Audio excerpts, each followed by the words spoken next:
Materi-materi akhir zaman, eskatologi ini selalu mayoritas, bisa dibilang 80% itu berkaitan dengan sosial geopolitik. Ya, sehingga selalu kontraproduktif seolah-olah demikian dengan penguasa di dunia. Karena memang materi akhir zaman ini membongkar keburukan akhir zaman. Karena mendekati hari kiamat, zaman tidak lebih baik, kata Rasulullah. Rasulullah SAW mengatakan dalam hadis dari Anas bin Malik radhiyallahu an, la ya'ti 'adan nasi zamanun illa ba'daha asyarrun minhu. Tidak akan datang satu zaman pada manusia, tidak akan datang pada manusia satu tahun, satu masa, melainkan masa tahun zaman sesudahnya lebih buruk dari sebelumnya. Hatta talqaw rabbakum, sampai kalian bertemu dengan Allah Azza wa Jalla. Jadi sampai hari kiamat zaman lebih buruk, makin buruk. Maka jangan berharap tahun depan lebih baik daripada tahun sekarang, tidak. Hari esok jangan diharap lebih baik daripada hari sekarang, tidak. Inilah kondisi akhir zaman.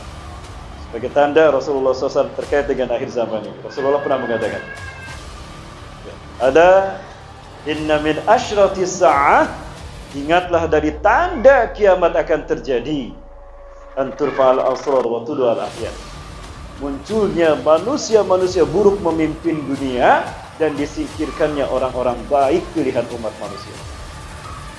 Jadi ketika akhir zaman ini yang berkuasa bukan manusia yang baik, tapi manusia yang buruk. Dan orang-orang yang baik, orang-orang yang ahli, orang-orang yang kompeten dalam berbagai bidang kehidupan tidak punya celah, tidak punya kesempatan untuk memimpin umat. Mereka tersingkir karena sistemnya adalah sistem yang buruk. Rasa tidak Bapak Ibu? Kurang apa bangsa kita ini? Pakar ilmu politik banyak di Indonesia. Mereka sampai guru besar, profesor, doktor, pakar ilmu politik. Ilmu hukum, tata negara banyak. Ilmu ekonomi, keuangan banyak, profesor, dokter berjubel. Tapi kok bisa negara kita terpuruk? Karena dipimpin oleh sistemnya. Kemudian, Bapak Ibu rahmati Allah, keburukan yang Rasulullah maksudkan dalam berbagai macam aspek. Mulai dari buruknya aspek akidah, ideologi dan akidah umat manusia hancur, terutama umat Islam.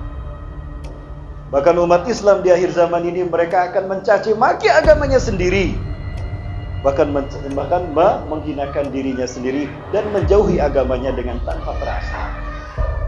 Sampai-sampai Rasulullah menegaskan, la tataba'unna sanana man qablakum shibran bi shibrin ziru'an bi ziru'in. Sungguh kalian akan mengikuti jejak langkah orang-orang sebelum kalian, sejengkal demi sejengkal, sehasta demi sehasta. Hatta law juhrata bila taba'tumuhum, sampai pun mereka masuk ke lubang biawak, kalian ikut juga. Tidak terasa kita terjebak kepada tipu daya Yahudi dan Nasrani dalam celah beragama. Contohnya Bapak Ibu sekalian, bagaimana umat Islam dimurtadkan dengan sangat mudah tanpa daya saring iman dan Islam. Umat Islam menelan bulat-bulat apa yang menjadi propaganda musuh-musuh Islam.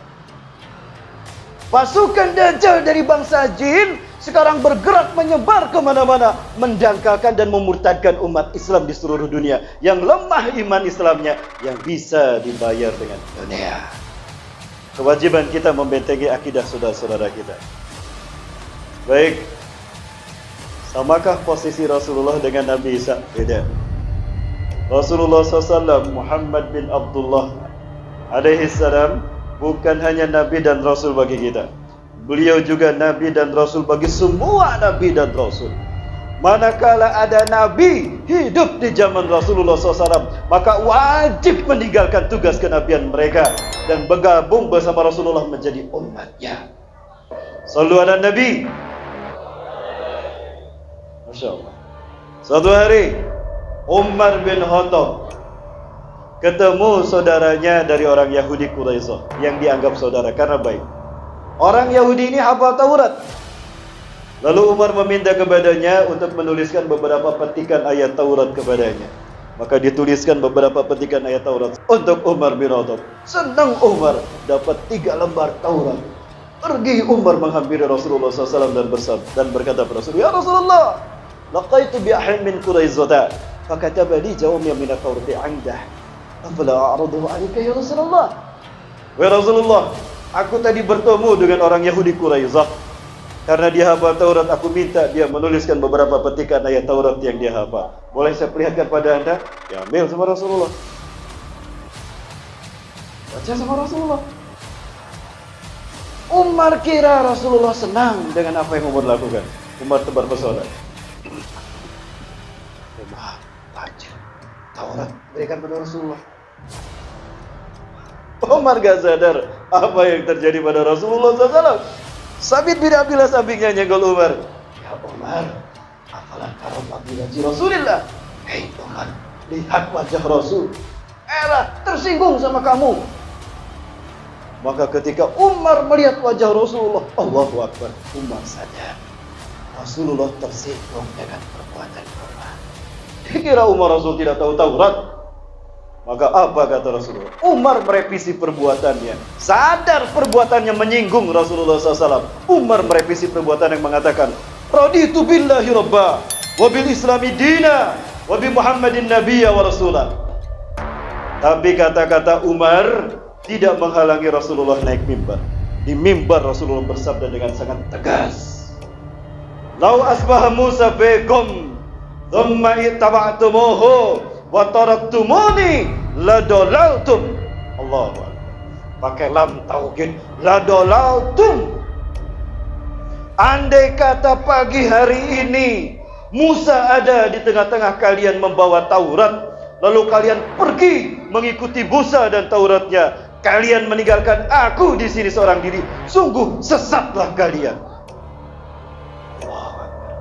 Wah, kan Nabi Musa Nabi Allah juga. Betul. Taurat kitab Allah juga. Lalu kenapa dikatakan sesat? Ketika mengikuti Nabi Musa dan Taurat. Buka Quran surat Ali Imran ayat 81-82. Ayat ke-81. Allah mengambil sumpah misak kepada para nabi dan rasul. Manakala mereka sudah mendapatkan wahyu dan hikmah dari Allah, lalu datang Rasulullah, wajib menjadi makmumnya. Apapun yang dilakukannya harus tunduk patuh taat kepada Rasulullah SAW, para nabi dan rasul. Aqrartum wa hadtum ala dzalikum isri, kalian mengambil persumpah janji ini? Bala, qalu bala, aqrarna, kami mengambil ya Allah. Fashhad, kalau begitu fashhadu, saksikan kata Allah. Wa ana ma'akum minasyahidin, aku pun menyaksikan kalian. Bahkan ayat berikutnya 82, Allah mengancam para nabi dan rasul.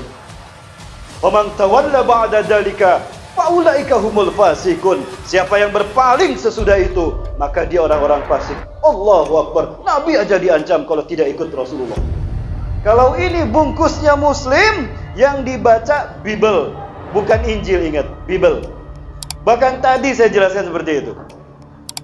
Wajib Nabi dan Rasul meninggalkan tugas kenabian mereka kalau bertemu dengan Rasulullah. Bahkan nanti Nabi Isa ketika turun di Aleppo, di Masjid Umawi, di Damaskus Timur, indal manazilil bayda, di samping menara putih, Nabi Isa tidak menjadi imam solat, tapi makmum di belakang Imam Mahdi.